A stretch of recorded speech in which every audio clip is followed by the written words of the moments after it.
بسم اللہ الرحمن الرحیم۔ سبق نمبر 6، ہمارا علاقہ۔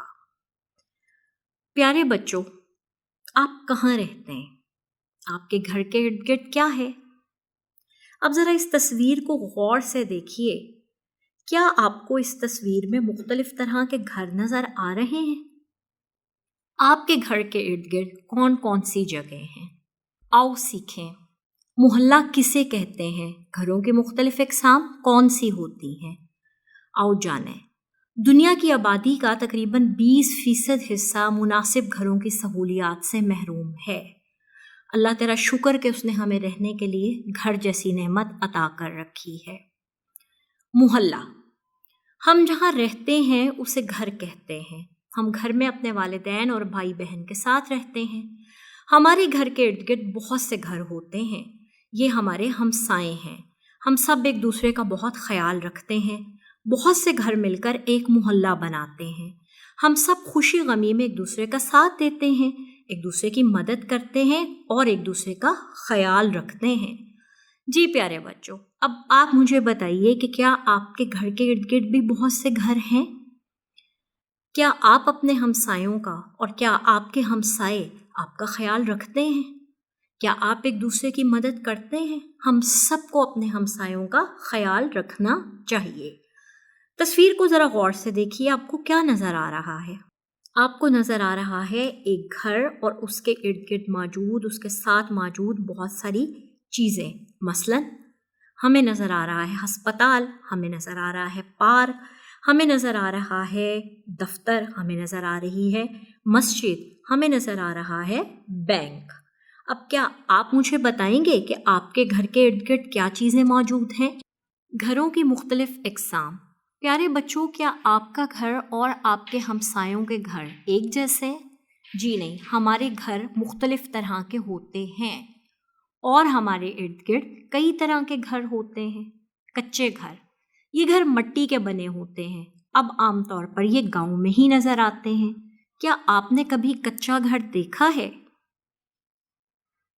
پختہ گھر، یہ گھر سیمنٹ اور اینٹوں کے بنے ہوتے ہیں۔ یہ گھر مضبوط ہوتے ہیں۔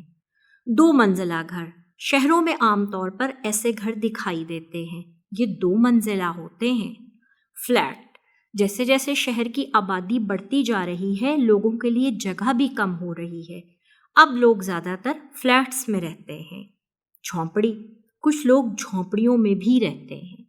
اب آپ مجھے بتائیے کہ آپ کہاں رہتے ہیں؟ آپ کا گھر کیسا ہے؟ کیا آپ کچے گھر میں رہتے ہیں یا پھر پختہ گھر میں؟ آپ کے گھر کی کتنی منزلیں ہیں؟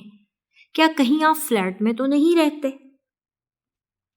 پیارے بچوں، گھر چاہے کچا ہو یا پختہ، 2 منزلہ ہو یا فلیٹ یا پھر جھونپڑی، ہمیں ہر طرح کے گھروں میں رہنے والے لوگوں کی عزت کرنی چاہیے اور اپنے گھروں کو صاف ستھرا رکھنا چاہیے۔ اہم جگہ، ہمارے محلے میں ہمارے ارد گرد بہت سے اہم مقامات ہوتے ہیں، جیسا کہ گلیاں، کھیت، مسجد، اسکول، پارک اور کھیل کے میدان وغیرہ۔ ریسٹورنٹ، لوگ کھانا کھانے ریسٹورنٹ جاتے ہیں۔ اسکول، ہم لوگ تعلیم حاصل کرنے کے لیے اسکول جاتے ہیں۔ ہسپتال، بیماروں کو علاج کے لیے ہسپتال لے جایا جاتا ہے۔ بازار، لوگ خریداری کے لیے بازار میں جاتے ہیں۔ پولیس اسٹیشن، لوگ اپنی شکایات درج کروانے کے لیے پولیس اسٹیشن جاتے ہیں۔ مسجد، لوگ مسجد میں اللہ تعالیٰ کی عبادت کرنے جاتے ہیں۔ جی پیارے بچوں، آپ کے ارد گرد ان میں سے کون سے اہم مقامات پائے جاتے ہیں اور کیا آپ وہاں جاتے ہیں؟ ارد گرد کے ماحول کی صفائی، ہمیں اپنے گھر اور ارد گرد کے ماحول کو صاف ستھرا رکھنا چاہیے۔ اپنے گھر، اسکول اور محلے کو صاف رکھنا ہماری ذمہ داری ہے۔ صفائی کی وجہ سے ماحول خوبصورت لگتا ہے۔ صفائی نہ رکھنے سے گندگی پھیلتی ہے اور گندگی پر مکھیاں اور مچھر آتے ہیں اور بیماریاں پھیلتی ہیں۔ ہمیں چاہیے کہ اپنے گھر کو دھو کر پانی باہر گلی میں نہ چھوڑیں، گلی کی دیواروں پر کچھ نہ لکھیں، کوڑا کرکٹ نہ پھیلائیں۔